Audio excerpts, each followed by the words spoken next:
Hello, welcome. Again, I am Kenya Magruder with the Urban League of Middle Tennessee, and today we are with Matt Wiltshire. Nashville is Matt Wiltshire because he is a Nashville native, like I am. A couple unicorns. Yes, 2 unicorns here today, and we're going to get into the conversation about Matt's campaign for mayor. So, Matt, welcome to the Urban League of Middle Tennessee. Thank you so much for having me. I love being back here. Yes, well, let's get into it. First of all, we are 2 unicorns. Yeah. And tell me about why unicorn is running for mayor of Nashville. Well, I don't think it's a requirement to be a unicorn, but I do think there's some benefits to being a Nashville native.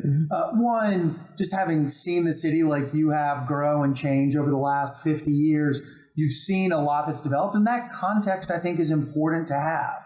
I think it's certainly helpful to know what Nashville was like before Bridgestone Arena was there, before Broadway was what Broadway is today, and also sort of what the neighborhoods are. This is a big, diverse city with a lot of different communities and neighborhoods, and I don't think you can just show up and know the differences between Donaldson, Old Hickory, Madison, Jolton, or Bellevue. I think it's helpful if you've had some time. And look, this campaign, I've been in this race now for almost a year, and I'm still learning new streets and new neighborhoods every day. So Hey, it's helpful. I love it. Our community has changed every day. Yeah. Because, like you said, we've blossomed. We were having a conversation before this. We were talking about like schools. Yeah. And so you released your plan last night. A little late night reading for you. I know. 25 pages. Yeah. And so let's talk about that plan because your plan does some unique things. I think you still touch on like recruiting the teachers, and I think that that's a whole gambit because I think COVID changed that. Sure. But I think that what became present for us during COVID, and as a father of 5, is that childcare has become a very hot topic for every community across this country, but also here in Nashville. So talk about what you plan to do for childcare. And I know that even the legislator started talking about this year, but it vastly impacts, but also too, it vastly impacts Black and brown and underserved populations. So let's talk about that. Like Absolutely. how... There's a whole bunch there that you laid out. I'll try and touch on a few pieces, but any of them that I don't cover fully, I'm sure you'll address back. So we did release 3 policy papers. For those of you who've been following the campaign closely, you'll know that there are 3 things that I'm most focused on. First is public education. We'll talk about that here. I'm a graduate of Metro Nashville Public Schools. Not that Father Ryan isn't great, but I'm a proud graduate of Hume Fogg. My oldest son, John, graduated from Hillsborough High School last year, and each one of the 5 older kids has attended Metro Nashville Public Schools at some point in their education, and our youngest daughter, Maria, is the 6th. So we got 6. Yeah, that's right. I'm sorry, kids. Maria. Please forgive me. Yeah, exactly. The princess is going to be, her feelings to be heard. Maria starts at MNPS in kindergarten in August. So on my education policy, and so I got distracted here. That's public fine. Education, public safety, and quality of life. There are policy papers on each one of those. You can see them on my website, Wiltshire, WILTSHIRE.com, and check those out. There's some even more detail than what we'll talk about here today.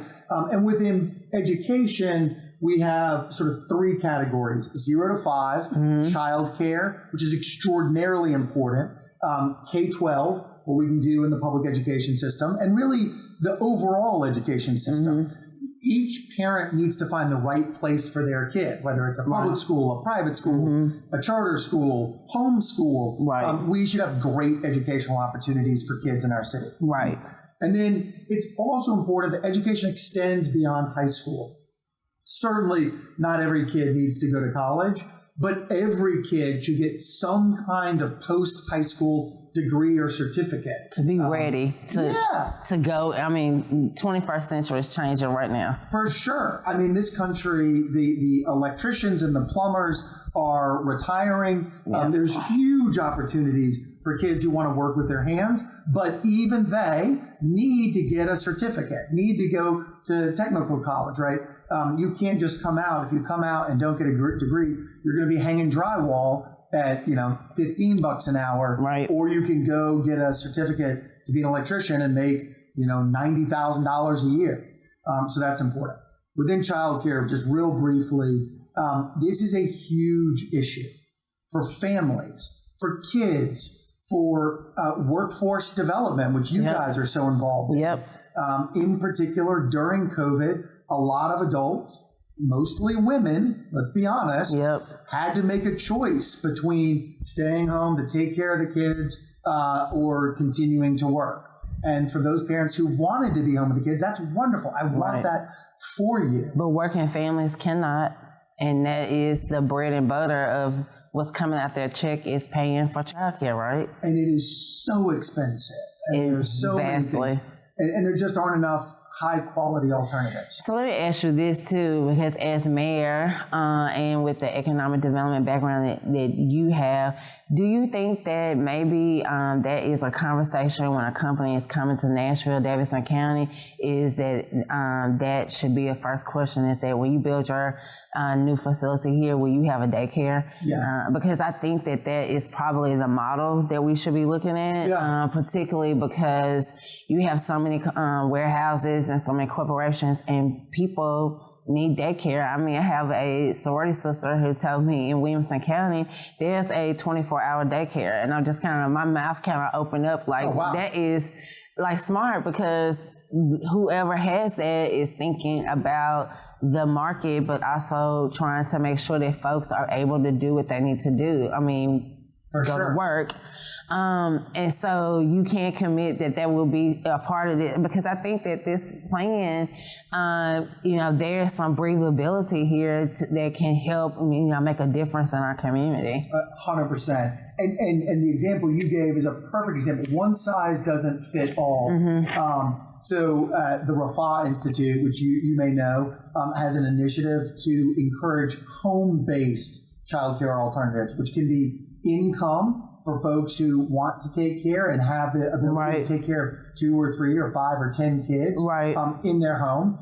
That's an economic development initiative for that person who's hosting that, but also, as we discussed, creates an opportunity for families to go out and have folks working and earning money as well in the economy. So it's a great thing. We need to explore different models. And let me just commend you. You talked about companies moving here. Nashville Yards is the redevelopment across from the Frisk where the Grand Hyatt is. And they recently announced a couple of weeks ago now that there will be a child care center in that development, which is just so smart. It's such a great thing because families need it. So it really will. As mayor, I will absolutely work with companies and developments to make sure that there are alternatives available to families. Well, I know that the Urban League would appreciate that, and anything that we can do. If you are so voted as the next mayor of Nashville. When? I know you can't say I can't say that. I can speak it into existence. But I will say this too, is that when you talk about education, you also pulled into workforce, and you kind of and that is, who the Urban League is, empowering communities and changing lives and going to work. And you also, we can see is that in this plan, you talked about either you're going to go over to education, which means that you're going to go beyond high school to get a college degree and beyond that, but also the certification. Let's talk about that, because we know we actually released a workforce equity report, and I will make sure that you also have a copy of that, because I already do. Good. So that means that you... I do my homework too. Yes. And so with that, you know that like everything's changing, and that everyone, you alluded to it, everyone does not want to go to school, but they also, and as my friend would say, the trades is where people, live, and it's the truth. So let's talk about those certifications, and then how much money can you put behind that to help move our youth or next generation of workers into that? Yeah. I think there's a couple of things. One, Governor Lee, let me commend Governor Lee. He's had a strong emphasis on technical education. He's done that. I think it makes sense. The guy owns a air conditioning company. He understands it firsthand. I think it's something he's committed to. But I think it's also because he sees that it is a real opportunity for folks. It's really sad for me to see people who become lawyers because their mom or their dad was a lawyer. People who become doctors because their mom or dad was a doctor. Like, people should figure out what's right for them. And Chrissy's and my 6 kids couldn't be more different. It's amazing. Introverts, extroverts, artists, athletes, nerds. Every kid is, and that's from one family. Right? Every kid is different. Right. And I do think, again, every child should receive some sort of post-high school certification or degree, or 4-year degree or PhD. But it's about figuring out what's the right thing for that kid. Or combine, because, you know, sometimes you can get a certification and still go on and get higher education, right? That's right. Get a nursing certification, work in healthcare for a few years, and then realize, you know what, I want to be a doc. I want to be a surgeon. I think the role of metro government in this is creating information and opportunities. Right. It's not my job to say what job you should have. It's not your job to tell me what job I should have. Right. But I think what we can do together is create opportunities for people who otherwise don't have opportunities, and create information about what exists out there. And so, because we are unicorns, we know if we look back at the time that we were in high school, like, technology has taken a huge leap. So here it's up, 17% here in this area. Yeah. And I also can see some of those certifications going into that direction. I mean, we have Meta, Facebook that will go to a surrounding county for us.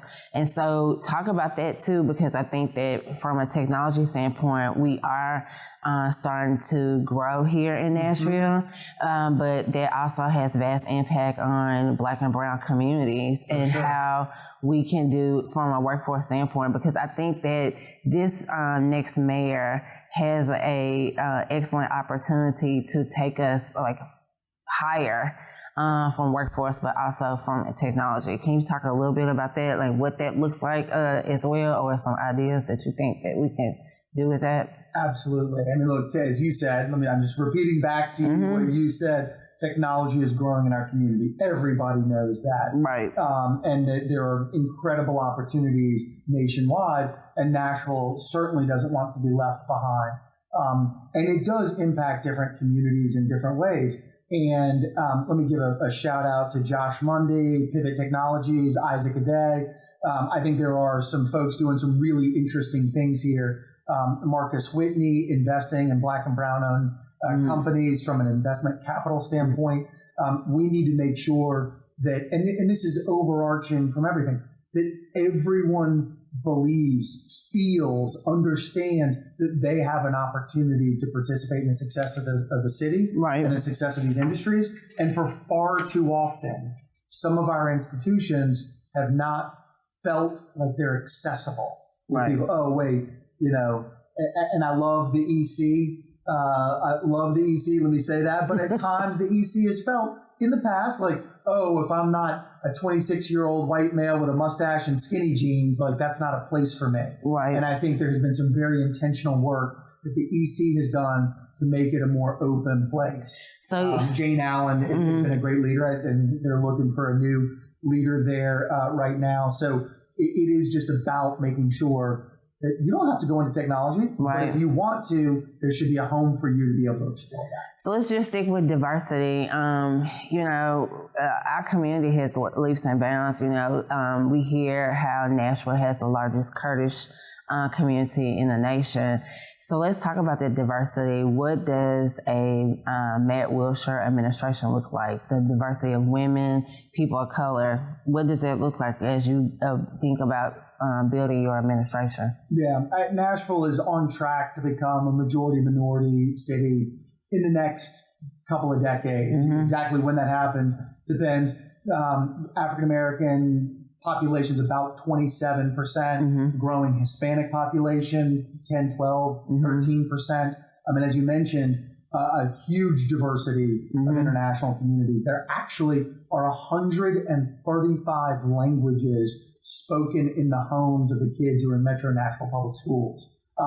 That is an incredible richness for our city. It does create challenges for the education system, but that diversity, I think, is reflective of the fact that Nashville is a welcoming place. Right. It's also reflective of the strong religious institutions here that have been really involved in refugee resettlement. Specific to my administration, I got some great advice from Byron Trauger, who you may know was one of Phil Bredesen's chief advisors. And Byron said, mayor is a role, it's different from president or senator or even congressman. People expect to be able to know their mayor, right? Your mayor is your local person. Accessibility.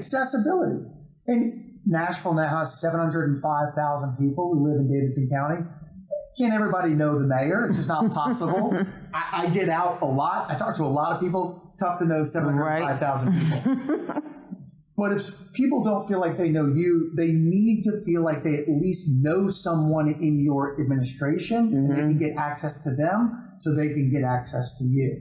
And that was a really important, obvious, but important idea for me, that the administration, and I commit to this, my administration will reflect the diversity of Nashville. And that is certainly racial diversity, ethnic diversity, gender diversity. It's also geographic diversity. We're a big city, lots of different places. It's political diversity. So does that mean that Matt, as mayor, would not bring in someone from outside the city to serve in your administration in a high capacity? Not necessarily. Okay. I'm not making that commitment. Okay. I mean, you want to balance getting the most talented folks. Right. And so I'm not saying that the mayor's staff is about 30 to 35 people. And certainly some of those folks may be from outside of Nashville. Right. We are a world-class city, and there are a few experts on things that don't live in Nashville yet. But primarily, I think we do want to invest in the people who built this city. Right. So. I mean, our city has blossomed, and so as far as that, and we're sticking with a little bit on diversity, talk about, because this is your first time running for office, but you've been behind the scenes. It's a good place to be, but sometimes we want to step in the forefront, such as now. And so talk about what you have done to impact the Black and Brown community. Sure. Well, just to fill in, because we sort of jumped right into policy for any of your viewers or listeners who don't know my full story.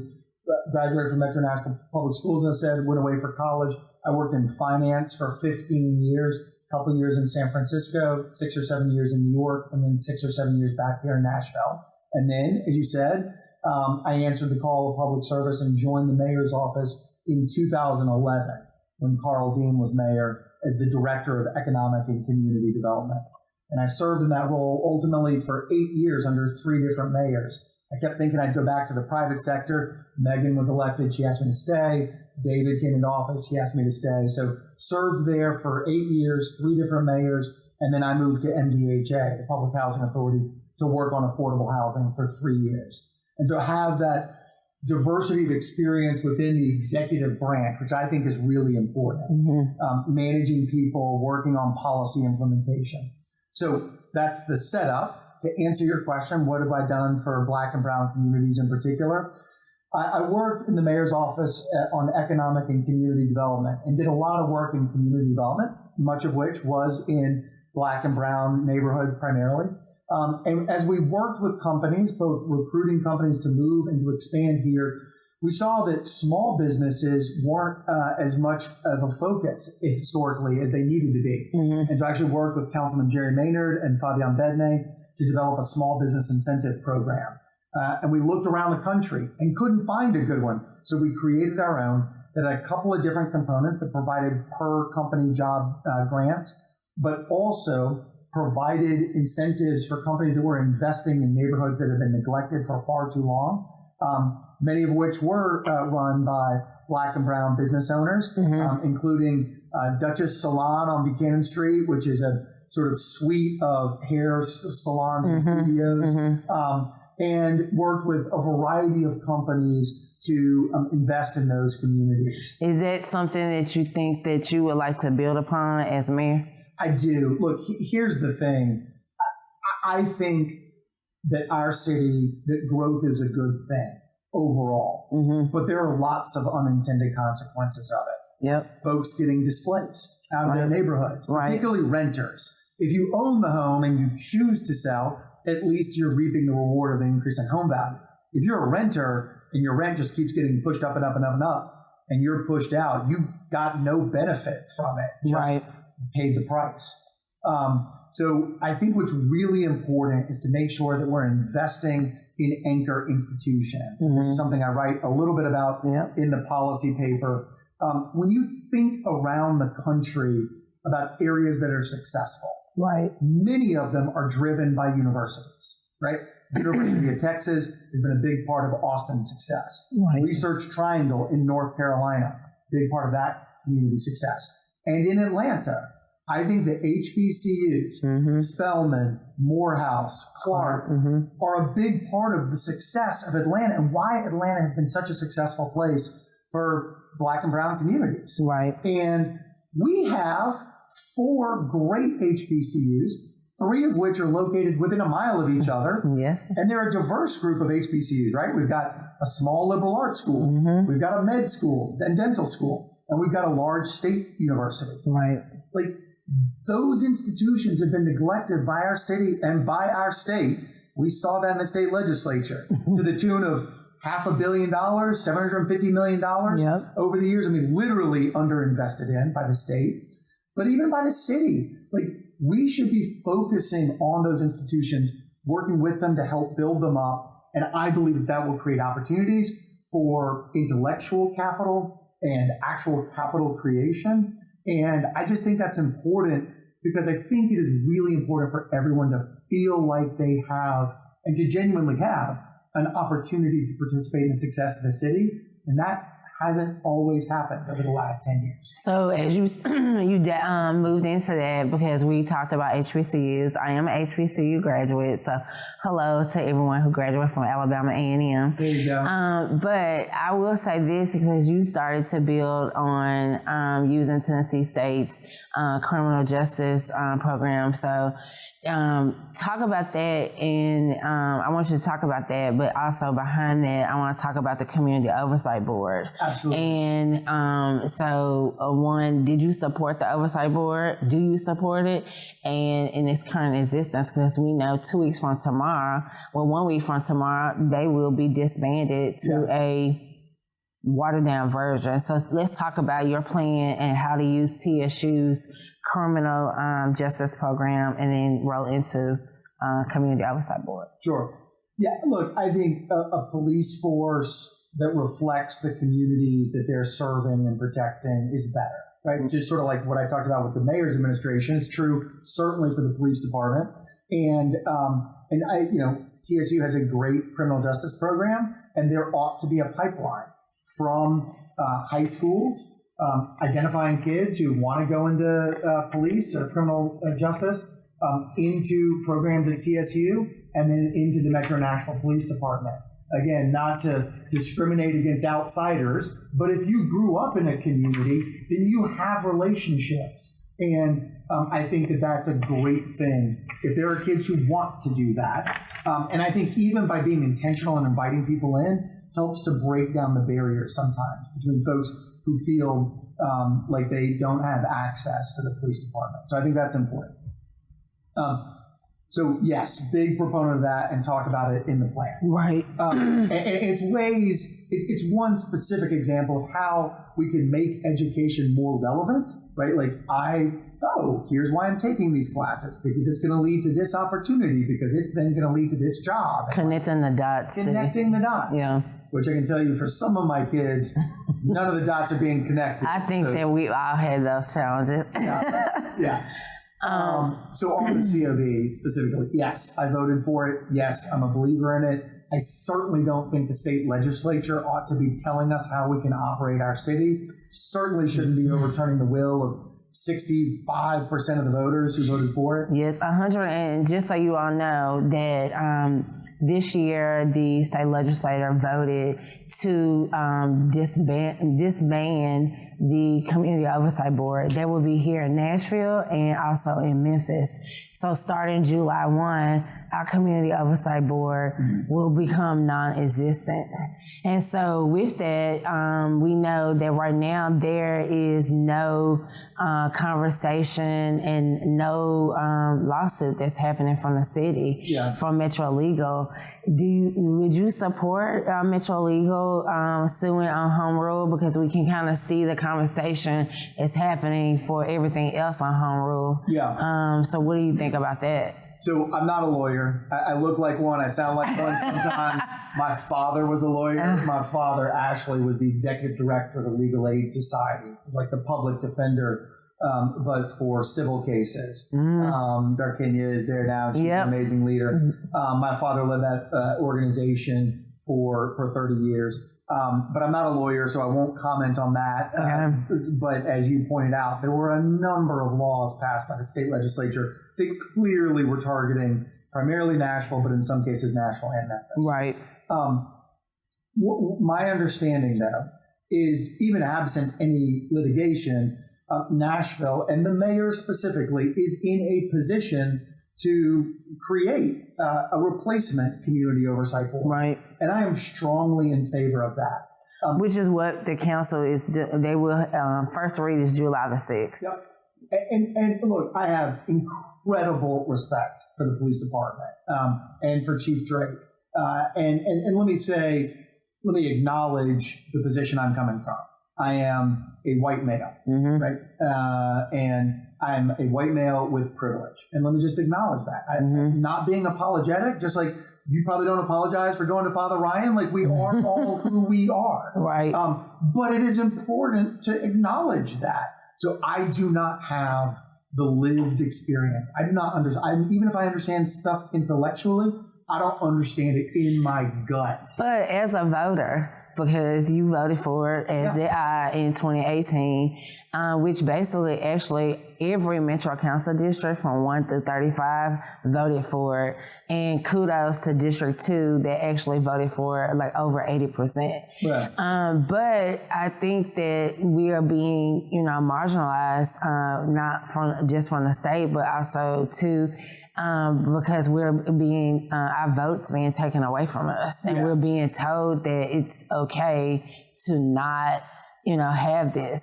And so, in what power from a mayor's office do you think that you might want to do to help restore?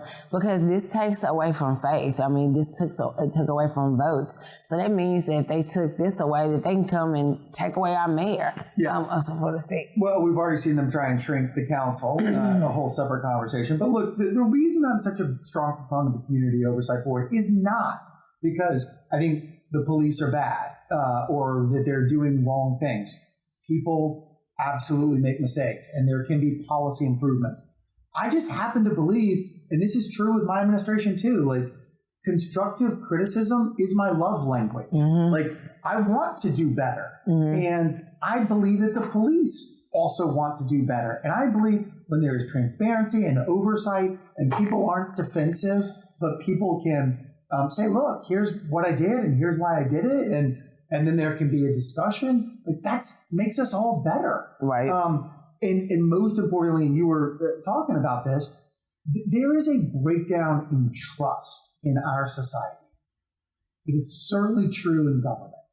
I think it's true in a lot of institutions, in religion, in business, in unions. Just period. I mean, look at what we've experienced in the last 8 years. It's just a breakdown in trust, and that is really corrosive to our society. I believe that we need to rebuild trust, and I think the way to do that is to have genuine, honest, open, non-defensive discussions about what's happening. Right. And that will be hard. Right. I don't mean to make it sound easy. It's hard. Right. Like, it's really hard to be criticized. I've been criticized, I think, unfairly on the campaign trail for certain things. They're truly befuddling to me. Like, you are asking for Nashville to vote for you, so that is critical. That's right. That's part of the, that's part of it. So tell me this, we have we are, moving into, we're still talking about public safety. Yeah. And so, the conversation between, we have police oversight, which is basically accountability, where the community is still able to investigate, to understand that.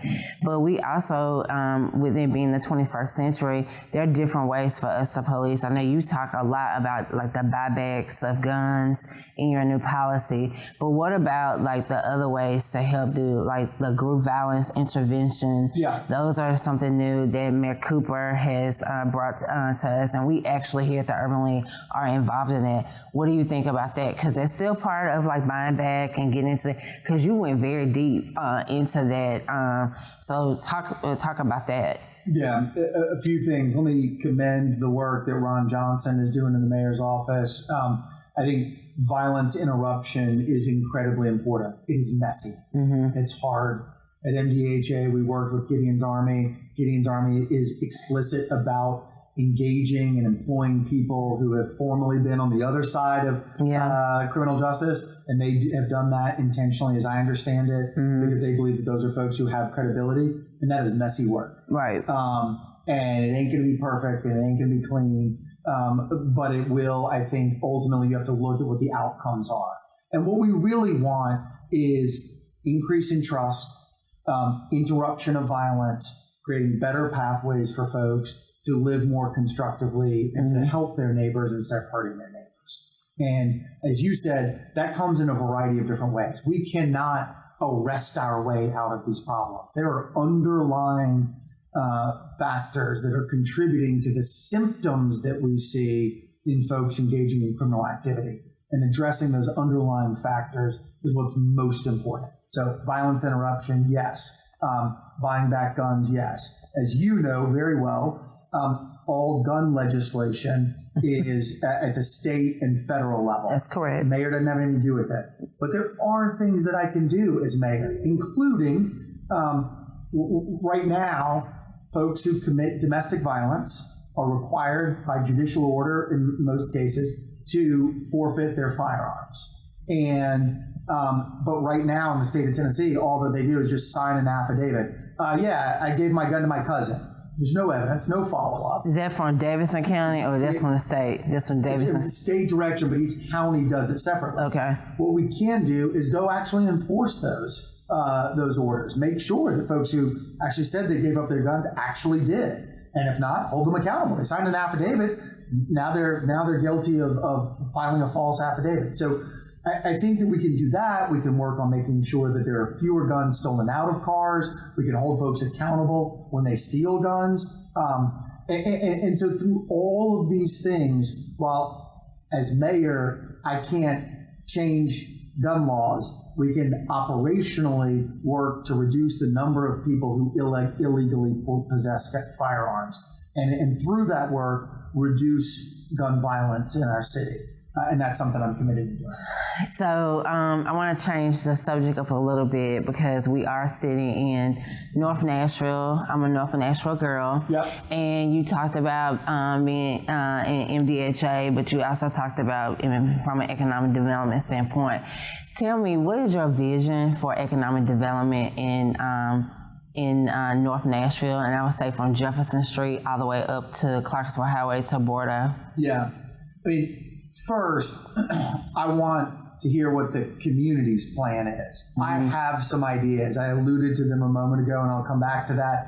But what I think is most important, Mayor Cooper had the proposed cap over the interstate, and I think I understand what he was seeking to accomplish with that, but he got a bunch of pushback, in part, I think, because the folks in the community said, hey, I understand what you're trying to do, but that's actually not what we want. We don't want to spend $140 million or $200 million or whatever the number was on a small park over the interstate. Like, that's not our priority. Which what Matt's talking about is that over in North Nashville, particularly where the Interstate 40 basically ramrodded and that ramrod, and there's a lot of conversation to put another pocket park, which, as he has shared, is not in support.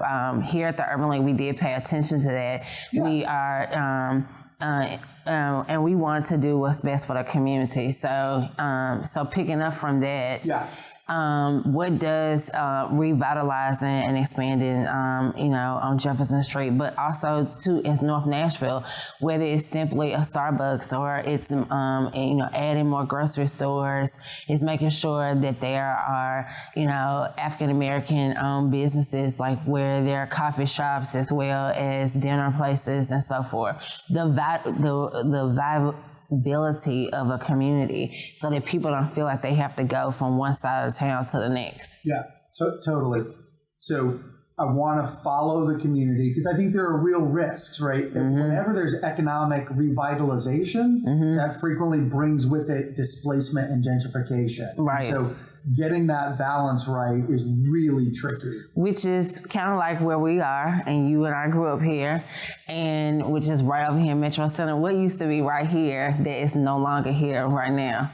Fountain Square. Fountain Square, no longer here. No longer here. The Methodists were there for a while, and then they're gone. Watkins came in. They're gone. Well, Watkins got sold under their feet to Belmont. Yeah. But remember, there was a whole mall there. There was a movie theater, and that was before its time. And today is gone, and those kind of things need to be back in North Nashville to not only just to help revitalize, but also to make sure that impact of a community keeping dollars. So we're gonna be watching. Well, I really do. Look, I am excited. Again, I want to follow the leaders of Fisk and Meharry and TSU, but I think it is an incredible opportunity to revitalize the academic mile. Fisk is busting at the seams. The student population is growing. They need dormitory space. As you know, MDHA has Andrew Jackson Courts right next door. The model that we're employing, that MDHA is employing over at Casey Homes, is to transform areas of concentrated poverty into thriving mixed-income, mixed-use neighborhoods by adding in workforce housing and market rate housing. I think the opportunity to do that at Andrew Jackson Courts, create student housing opportunities for students at Fisk who would want to do that, so that their sort of landlocked campus has an ability to grow and expand, is an incredible opportunity. As a side note, I'm also excited about having a world-class collecting art museum at Fisk. The Van Vechten Gallery is amazing, but Fisk has amazing art. And the Frisk is good, but it's for visiting shows. Like, what if we had a world-class art museum that showed off Fisk's art and art from other Nashvillians? We don't have an art district primarily. So on Fisk campus, I don't know, that's compelling to me. But then investing in Meharry, we really certainly need to talk about General and what the future is there. So talk about TSU. Talk about Metro General. Yeah. So let me finish with TSU and I'll come back to General. So on TSU, the other end of the academic mile, there's the land that is north of Walter S. Davis and that is west of Ed Temple Boulevard. It's about 100 acres there. Previously, TSU had looked at redeveloping that area, and I think it's a great idea to have federal research dollars, have the federal government invest in research buildings to leverage TSU staff and students, and then I'm sure that would attract corporate campuses, right? You could imagine a federal cybersecurity research. Some housing, which was housing, some housing there, and then that could even extend up to Cumberland View Apartments. And so in doing that, I think there would be opportunities to attract primarily Black and brown redevelopment opportunities, wealth, capital, intellectual capital. It's a compelling idea to me. So what do we do with General? I'm actually sitting down with the folks at General, and I don't want to prejudge my conversations. It is a really tricky and complex thing, as you know. Meharry and their residents, that institution, General, and the individuals who receive health care there. It is a complex system that we need to figure out a good answer for. Because here's what I feel, here's what I do know going into those conversations. What we're doing today is not working. It isn't working. The building is not, the current building is not very viable as I understand it. It's about half occupied. The average daily census in general is like 25 or 30 people are there at any one time. That's not a sustainable level, and it's not working well with Meharry. We need to figure out how to make, there's just great institutions and opportunities. Meharry is one of the premier African-American medical colleges in the country, one of 3. And so, therefore, they're a teaching institution, so they still need to have a hospital. But Nashville still also has to have their own Nick Kitchen hospital. So, we would hope that if you do become mayor, that you would come back to us to talk about that, because I think that Nashville needs to also lean into that conversation, because it's a lot. But healthcare is number one, because we actually don't have expanded healthcare in the state, and we need to be able to make sure that the community has a place to go. Absolutely. So tell me this, who's the first president that you voted for? Bill Clinton, I think, was the first president I voted for. So 1992, I don't think I voted in the primary in 92. My birthday's March 18th. I don't remember exactly when it was, but it would have been Bill Clinton in 92. So talk to a first-time voter, because we are, this election is upon us in August, on August the 3rd, and talk to a first-time voter, because you're going to have some kids who have turned 18 and their first election is going to be this election, and tell them and Nashville why they should vote for Matt Wiltshire for mayor. Yeah, thank you. Well, look, it's crazy, the data on this. So congratulations, first off. Congratulations to you on turning 18 and registering to vote. If you haven't registered yet, the deadline to register to vote for the August election, whether you're 18 years old or 81 years old, the deadline to register to vote is July 5th. So July 5th is the deadline for the August 3rd election. So make sure you get registered if you aren't.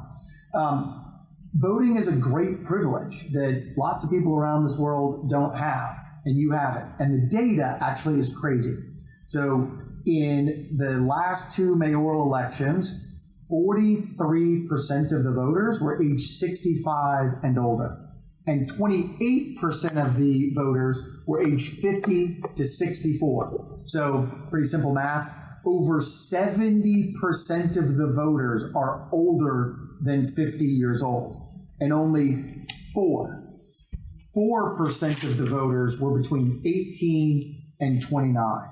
So first of all, if you vote, you're just making a difference, because there are not many other 18 to 29-year-olds voting. So make sure you vote, get your friends to vote. It can make a big difference. And it should be the reverse.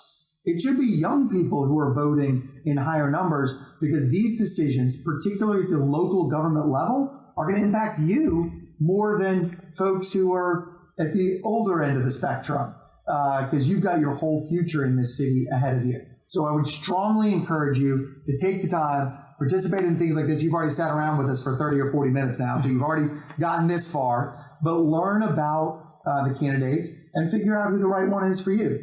I hope it's me. I hope that my background as a Nashvilleian, commitment to public education, to having a safer city, and to having a quality of life is appealing to you. But if it's not, I hope you find a candidate who you're excited about and get involved in our city. We need you to help us be stronger in the decades to come. Thank you. There you have it, Nashville. This is the Urban League of Middle Tennessee. We thank Matt Wiltshire for coming and talking to us. We want to remind you that this election is important. This is about the future of our city. So we hope that we have given you a little bit insight, so why you should be empowered to vote August the 3rd. So thank you. Thanks.